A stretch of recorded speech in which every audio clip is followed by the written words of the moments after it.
যক্ষা বা টিবির চিকিৎসা কিন্তু বেশ লম্বা একটা জার্নি, আর এই লম্বা সময়ে ওষুধের কিছু পার্শ্বপ্রতিক্রিয়া দেখা দেওয়াটা খুবই স্বাভাবিক। কিন্তু সব পার্শ্বপ্রতিক্রিয়া একরকম নয়। কোনগুলো সাধারণ আর কোনগুলো আসলেই চিন্তার কারণ, সেটা বুঝতে পারাটা কিন্তু পুরোপুরি সুস্থ হওয়ার জন্য সবচেয়ে জরুরি। তো চলুন আজকে এই ব্যাপারটাই সহজ করে জেনে নেওয়া যাক। হ্যাঁ, এই প্রশ্নটাই তো সবার আগে মাথায় আসে, তাই না? যখন কেউ টিবির মতো একটা দীর্ঘমেয়াদী চিকিৎসা শুরু করেন, তখন মনে হতেই পারে যে কি হতে পারে, কোন লক্ষণগুলো দেখে ভয় পাওয়ার কিছুই নেই, আর কোনগুলো দেখা দিলেই সাবধান হতে হবে। আসুন এই পুরো ব্যাপারটার একটা পরিষ্কার ধারণা নেওয়া যাক। আচ্ছা, তাহলে টিবি চিকিৎসার বাস্তবতাটা কি? দেখুন, ব্যাপারটা হলো, এই চিকিৎসাটা যেহেতু কয়েক মাস ধরে চলে, শরীরকে তো ওষুধের সাথে মানিয়ে নিতে একটু সময় দিতেই হবে। আর এই মানিয়ে নেওয়ার প্রক্রিয়ায় কিছু প্রতিক্রিয়া দেখা দিতেই পারে। আসল কথা হলো এই পার্শ্ব প্রতিক্রিয়াগুলো সম্পর্কে জেনে রাখা আর ঠিক সময়ে ঠিক কাজটা করা। চলুন আমরা ধাপে ধাপে দেখি ঠিক কোন পরিস্থিতিতে আমাদের কি করতে হবে। ব্যাপারটাকে সহজ করার জন্য আমরা টিবি ঔষধের সাইড ইফেক্টসকে মূলত দুইটা ভাগে ভাগ করতে পারি। একদিকে আছে সাধারণ পার্শ্বপ্রতিক্রিয়া, এগুলো সাধারণত তেমন বিপজ্জনক নয়, কিন্তু হ্যাঁ, ডাক্তারকে জানিয়ে রাখাটা ভালো। আর অন্যদিকে আছে গুরুতর পার্শ্বপ্রতিক্রিয়া, এগুলোর ব্যাপারে একদমই অবহেলা করা যাবে না, মানে সাথে সাথে ব্যবস্থা নিতে হবে। এই দুইটার মধ্যে পার্থক্যটা বুঝতে পারলেই কিন্তু অর্ধেক কাজ হয়ে যায়। তাহলে চলুন প্রথমে সাধারণ পার্শ্বপ্রতিক্রিয়াগুলো নিয়ে কথা বলি, মানে যে লক্ষণগুলো দেখলে খুব বেশি চিন্তার কিছু নেই, এগুলো চিকিৎসার একদম শুরুর দিকে অনেকেরই দেখা যায়।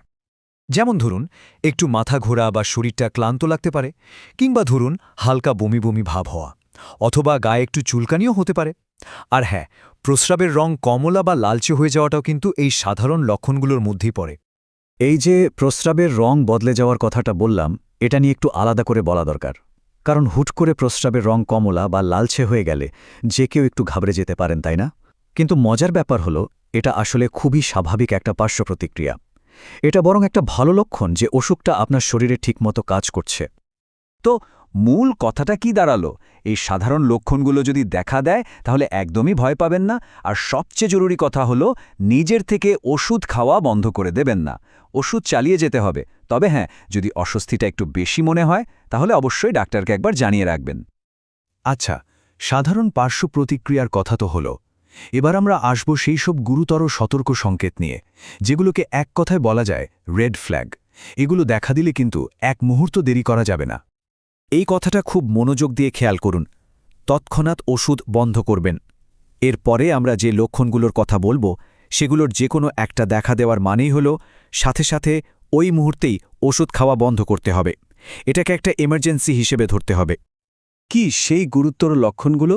প্রথমটা হলো, যদি হঠাৎ করে চোখ বা গায়ের চামড়া হলুদ হয়ে যায়, মানে যেটা জন্ডিসের লক্ষণ। আর দ্বিতীয়টা হলো, যদি চোখের দৃষ্টি ঝাপসা হয়ে আসে বা মনে হয় চোখে অন্ধকার দেখছেন। এই দুটো লক্ষণের যে কোনো একটাও যদি দেখা দেয়, বুঝতে হবে পরিস্থিতি গুরুতর।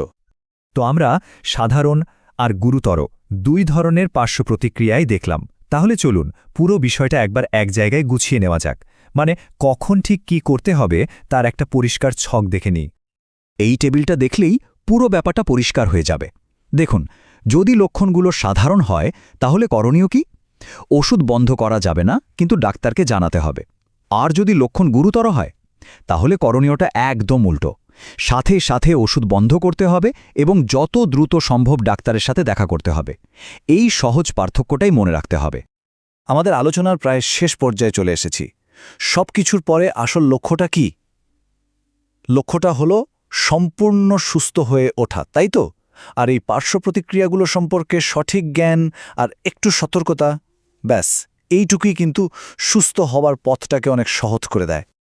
আর এই কথাটা সব সময় মনে রাখতে হবে যে নিয়ম মেনে পুরো কোর্স ওষুধ খেলে টিবি কিন্তু 100% ভালো হয়ে যায়। এটা একটা নিরাময়যোগ্য রোগ, তাই পার্শ্ব প্রতিক্রিয়া নিয়ে ভয় না পেয়ে বরং সচেতন থেকে চিকিৎসাটা শেষ করাটাই আসল চ্যালেঞ্জ। আর এটাই সাফল্যের চাবিকাঠি। শেষ করার আগে একটা প্রশ্ন। এই যে এতগুলো জরুরি কথা আমরা জানলাম, এই তথ্যগুলো আপনার পরিচিত আর কার কাজে লাগতে পারে বলে মনে হয়?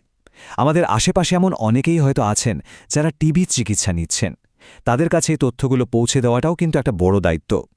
আপনার একটা শেয়ার হয়তো কারো সুস্থ হয়ে ওঠার যাত্রায় অনেক বড় সাহায্য করতে পারে।